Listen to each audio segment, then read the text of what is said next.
Bismillahirrahmanirrahim. Assalamualaikum warahmatullahi wabarakatuh.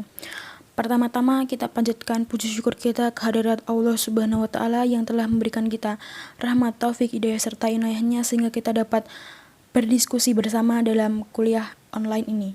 Yang kedua kalinya, semoga selawat serta salam tetap terlimpahkan kepada junjungan kita Nabi Muhammad SAW yang selalu kita rindukan syafaatnya dan pertolongannya di hari kiamat kelak.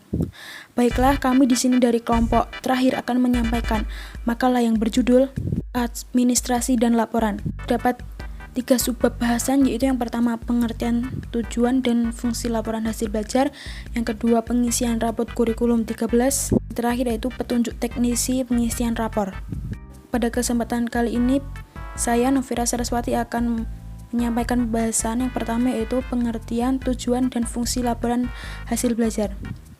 Pengertian laporan hasil belajar, yaitu laporan data hasil penilaian bukan hanya mengenai prestasi atau hasil belajar, melainkan juga mengenai kemajuan dan perkembangan belajar siswa di sekolah, seperti motivasi belajar, disiplin, kesulitan belajar atau sikap siswa terhadap mata pelajaran. Oleh sebab itu, guru perlu mencatat perkembangan dan kemajuan belajar siswa secara teratur dan berkelanjutan. Selanjutnya yaitu tujuan laporan hasil belajar. Tujuan dari laporan data hasil penilaian setidak-tidaknya disampaikan kepada kepala sekolah dan pihak lainnya, yakni wali kelas atau guru pembimbing, pada akhir caturwulan atau akhir semester, baik tertulis maupun lisan, dalam rapat guru yang diselenggarakan oleh kepala sekolah. Tujuan laporan adalah mendeskripsikan kecakapan belajar siswa sehingga dapat diketahui kelebihan dan kekurangannya dalam berbagai bidang studi. Ini berarti bahwa laporan dan data hasil penilaian guru bidang studi atau mata pelajaran kepada pihak lain di sekolah bukan sekedar memberi informasi tentang keadaan para siswanya, tetapi juga menjadi bagian penting dari guru dalam rangka meningkatkan tugas profesinya sebagai pengajar yang profesional. Selanjutnya yaitu fungsi laporan hasil belajar.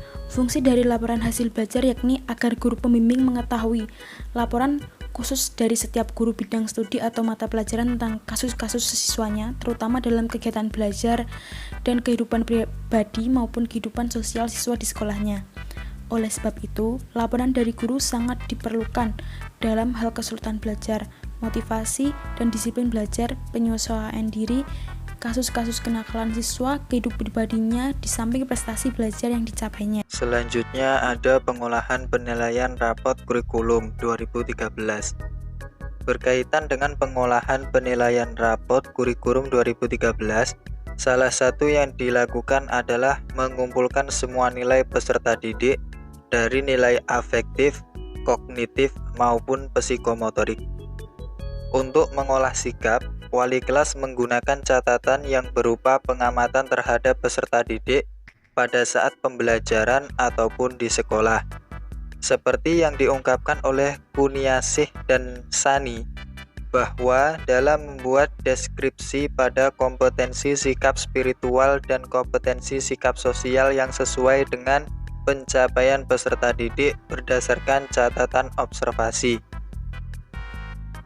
Subagia dan Wiratma menambahkan bahwa penilaian kompetensi sikap dilakukan melalui observasi, penilaian diri, penilaian teman sejawat oleh peserta didik, dan jurnal. Petunjuk teknis pengisian rapor. Buku laporan hasil belajar diisi dengan tulisan rapi dan jelas. Nama peserta didik di halaman judul, data satuan pendidikan di lembar 2, serta petunjuk penggunaan di lembar 3 dan 4. Ditulis menggunakan huruf kapital secara jelas dan rapi. Lembar 5 diisi dengan data peserta didik dan dilengkapi dengan pas foto terbaru berukuran 3x4 cm. Lembar capaian kompetensi semester 1 dan 2 diisi dengan yang pertama, identitas satuan pendidikan dan identitas peserta didik.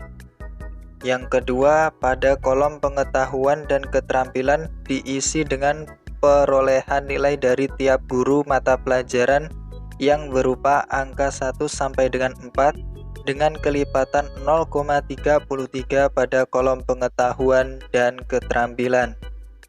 Sekian yang dapat kelompok kami sampaikan. Bila ada kesalahan dan kekurangan, itu murni dari kelompok kami dan kelebihan hanya dari Allah Subhanahu wa Ta'ala.